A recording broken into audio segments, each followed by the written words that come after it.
Magandang araw po sa bawat isa sa inyo. Welcome back to our channel 65 Daily Devotions. So, gusto ko nang batiin si Jim Kim Buraga ng Baras Rizal, Gloria Cruz, very familiar name, Parañaque, Ninita Garcia, Lipa, Batangas, Johnson Agustin, Davao, Edgardo Crisostomo ng Santa Maria, Bulacan, and Clem Turida ng Cagayan Valley. Hello po sa inyo. Maraming salamat po sa inyong pagsubaybay dito sa ating channel. Now, yung series po natin ay patungkol pa rin po sa Trinity. No? We have to know who God is. Sino ba talaga yung Diyos na sinasamba natin? Bakit sa Bible lagi mong makikita napakarami, Father, Son, and Holy Spirit? Lalo na sa New Testament. Sa Old Testament, makikita mo yung Trinity pero hindi pa ganun ka-clear.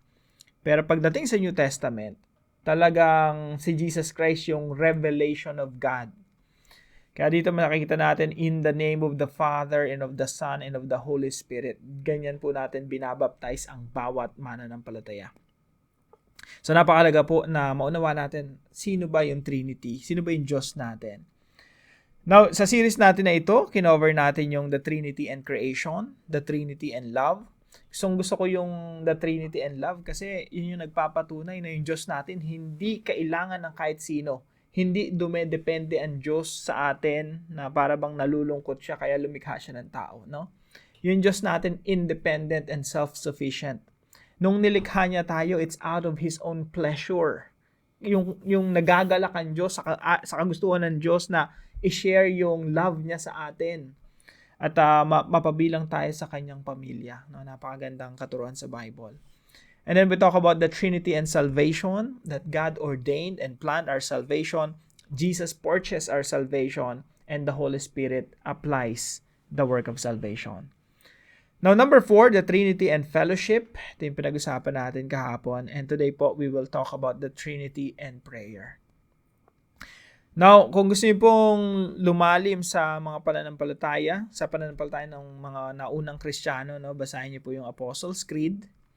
At basahin niyo po yung Athanasian Creed. Ito. Isa-isahin niyo po para po magkaroon ng linaw.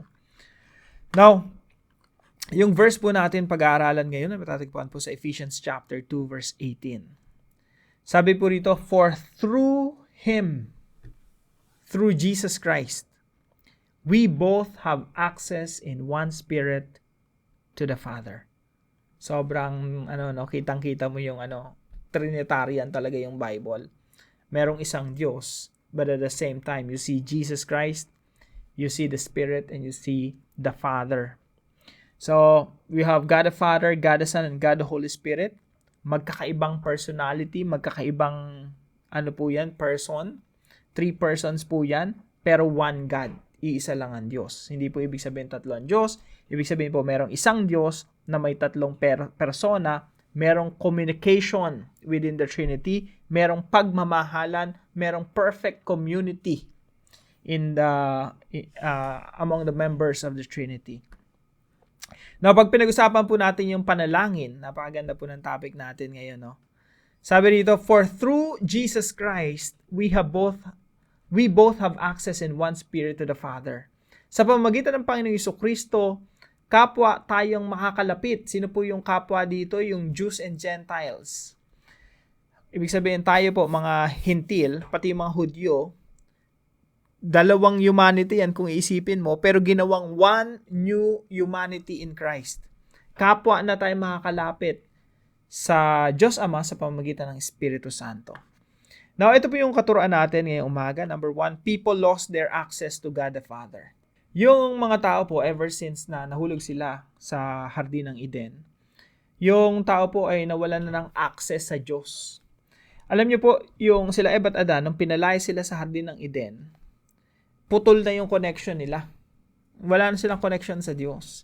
Hindi na sila katulad nung Genesis chapter 1 and 2, na very intimate yung relationship nila ni Adan at Eva sa Panginoon. Yung nakakausap nila yung Diyos ng mukhaan. And I can only imagine, si God nagkakatawang tao sa pamamagitan ng Panginoon Jesucristo. I think hindi tayo ganun ka-sure sa mga nangyayari doon sa Genesis chapter 1 kasi ilang chapter lang yun. Chapter 1, chapter 2. Pero kasi meron silang talagang real presence na na-experience talaga nila si God Naririnig na yung yabag ng Diyos. Meron talagang communication with them. Very intimate relationship. Pero nawala na yun, nagkasala sila Eva at Adan. People lost their access to God the Father. Now, dahil po rito, ipinangako ng Diyos na darating yung Misaya, ang kanyang kaisa-isang anak. At sa pamamagitan ng Panginoong Jesucristo, magkakaroon tayo ng access muli. Magkakaroon ulit tayo ng relasyon sa Diyos. Makakapanalangin ulit tayo na, sasagutin ng Diyos. Merong deep communication, deep communion with God. Mare-restore yung ating relasyon sa Diyos. At yan po ay magaganap sa pamamagitan ng Panginoong Jesucristo.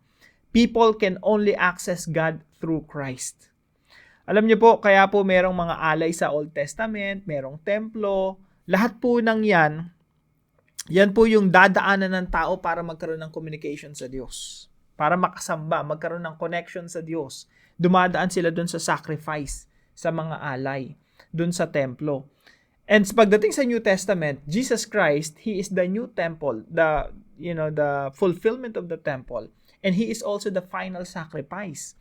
Ibig sabihin, sa pamamagitan ng Panginoong Jesucristo, makakaparoon na tayo sa Diyos Ama, magkakaroon na tayo ng connection sa Diyos Ama. Sabi ng Panginoong Jesucristo, I am the way, the truth, and the life. No one comes to the Father except through me. So dumadaan na tayo sa Panginoong Jesucristo. Kaya sa ating pananalangin, we pray in the name of Jesus Christ. Pag buong-buo talaga sa puso natin, sinasambit natin yon, Lord, this is my prayer in the name of Jesus Christ. Ano po yan? Hindi yan basta binigkas lang ng ating bibig sa harapan ng Diyos. Yung mga anak niya na tumatawag sa Kanya in the name of Jesus Christ, hindi niya i-reject yan. Walang rejection. Talagang tatanggapin, didinggin ng Diyos, papakinggan ng Diyos yung ating mga panalangin sapagkat lumapit tayo sa pamamagitan ng pangalan ng Kanyang anak, ang ating Panginoong Jesucristo. We have access to God. Meron na tayong access, meron na tayong relationship at makakapanalangin na tayo sa ating Diyos at didinggin niya tayo dahil tayo lumalapit sa Kanya sa pamamagitan ng Panginoong Jesucristo. And number 3 po, people must be led by the Spirit in prayer. Tatlo po yan, no? People must be led by the Spirit in prayer. Ibig sabihin sa ating pananalangin, dahil meron nga tatlong persona, no? Lumalapit tayo sa Diyos Ama sa pangalan ng Panginoong Jesucristo, at ang banal na Espiritu naman ang nagtuturo sa atin anong sasabihin natin, no? Nagga-guide sa atin paano dapat manalangin. Now, bibigay po ako ng ilang mga verses. Habulin niyo po, no? Tapos basahin niyo po after this devotion. Mabilis ko lamang pong babanggitin. John chapter 15 verse 16. Sabi ng Panginoon Jesucristo sa kanyang mga disciples, and so that whatever you ask in my name, the Father will give you. Anumang inyong hingin sa Ama, sa aking pangalan, ay ibibigay niya sa inyo. Sa 1 John chapter 5 verse 14 to 15, that if we ask anything according to His will, He hears us. Kung tayo humihingi ng anumang bagay na ayon sa kanyang kalooban, tayo ay pinapakinggan niya. Now, bigyan po natin ng pansin yung salitang anything. Tapos dito po sa John 15:16, yung whatever. Kahit anong hingin mo sa Panginoon, sa pangalan ng Panginoong Jesucristo, didinggin niya, sasagutin niya. But here's the question. Ano bang ibig sabihin ng whatever? Kahit ano ba? Kahit masama, no? In the name of Jesus naman yan, didinggin niya ba yon? Kahit mga bagay na hindi naman talaga totoong makakabuti sa atin, pero gustong-gusto natin, we ask that in the name of the Lord Jesus Christ, ibibigay ba ng Diyos yun? The answer is no. Yung whatever po na yan po ay tumutukoy sa anything according to His will. Mga panalangin na ayon sa kalooban ng Diyos. Tanong, paano natin malalaman ang kalooban ng Diyos? Doon po pumapasok yung ministeryo ng Santong Espiritu sa buhay natin. Sabi po rito sa Jude chapter 1 verse 20, but you, dear friends, by building yourselves up in your most holy faith and praying in the Holy Spirit. Ibig sabihin po sa Bible, meron palang praying in the Holy Spirit. Manalangin sa Espiritu Santo. Ano pong ibig sabihin nito? Ito po yung nananalangin ka sa Diyos Ama sa pangalan ng Panginoong Jesucristo, and your prayer is guided by the Holy Spirit. Ibig sabihin, sobrang conscious tayo, talagang ramdam na ramdam natin, dumedepende talaga tayo sa Santong Espiritu. Ano ba dapat ipanalangin natin na ayon sa kalooban ng Diyos? Sapagkat yung panalangin ayon sa kalooban ng Diyos, guided by the Holy Spirit, yun yung sinasagot ng ating Panginoon. Yun yung dinidinig ng ating Diyos Ama. Kaya napakalaga po niyan, praying in the Holy Spirit. Sabi po rito sa Romans chapter 8 verse 26 to 27, we do not know what we ought to pray for. Hindi natin alam kung ano yung mga dapat nating ipag-pray. Minsan yung mga panalangin natin, mga bagay na makakasama sa atin. Pero ang Santong Espiritu, alam niya yung makakabuti sa atin. Kaya sabi dito, we do not know what we ought to pray for, but the Spirit Himself intercedes for us through wordless groans. Ngunit ang Espiritu mismo ang namamagitan na may daing na hindi maipahayag. Hindi ko po alam exactly, marami pong interpretation nito, no? Pero makikita niyo po rito yung Santong Espiritu ang gumagabay sa atin upang maipanalangin natin ang panalangin nararapat sa Diyos. Nararapat na dali natin sa Panginoon. Sabi dito, and He who searches our hearts knows the mind of the Spirit, because the Spirit intercedes for God's people in accordance with the will of God. So ang Santong Espiritu ang nagtuturo sa atin kung ano yung ipapanalangin natin na naaayon sa kalooban ng ating Diyos. Napakaganda po, no? Nananalangin tayo sa Diyos Ama. Tanong, papaano? Through the Lord Jesus Christ. Sa pamamagitan ng Panginoon Jesucristo, makakalapit tayo sa Diyos Ama. At the same time, yung Banal na Espiritu ang nagtuturo naman sa atin, ano yung dapat nating ipanalangin, no? Na naayon sa kalooban ng Diyos Ama. So, paano po natin ito i-apply, no? Meron pa pala tayong isang verse, Ephesians chapter 6 verse 18. And pray in the Spirit. Dahil dito, meron talaga tayong access sa Panginoon. Sabi dito, and pray in the Spirit on all occasions. Sa lahat ng pagkakataon, manalangin tayo with all kinds of prayers and requests. Bakit? Dinidinig ng Diyos yung ating panalangin sapagkat lumalapit tayo sa pangalan ng Panginoong Jesucristo. Lumalapit tayo ng may gabay ng Santong Espiritu at ang panalangin natin ay naaayon sa kalooban ng Diyos. That's why, huwag tayong manghinawa, no? Lagi tayong manalangin. Manalangin kayo sa Espiritu sa lahat ng panahon, sa bawat panalangin at pagsamo. Now, i-apply po natin yan. 3 lang po yung application natin, no? As usual. Number 1, pray to the Father. Pwede ka namang manalangin sa Panginoong Jesucristo. Wala namang problema, no? Kahit sa Banal na Espiritu. Pero yung normal prayer po, you pray to the Father in the name of Jesus Christ by the Holy Spirit. So, pray to the Father sa ating Diyos po, yung ina-address natin, yung God the Father. Kaya, yung panalangin na tinuro ng Panginoong Jesucristo ay, Heavenly Father, hallowed be your name. Your kingdom come, your will be done on earth as it is in heaven. So, ina-address natin, Heavenly Father. Now, makikita rin nyo naman sa New Testament na yung mga mananampalataya na nanalangin din sa Panginoong Jesucristo. So, wala namang problema doon.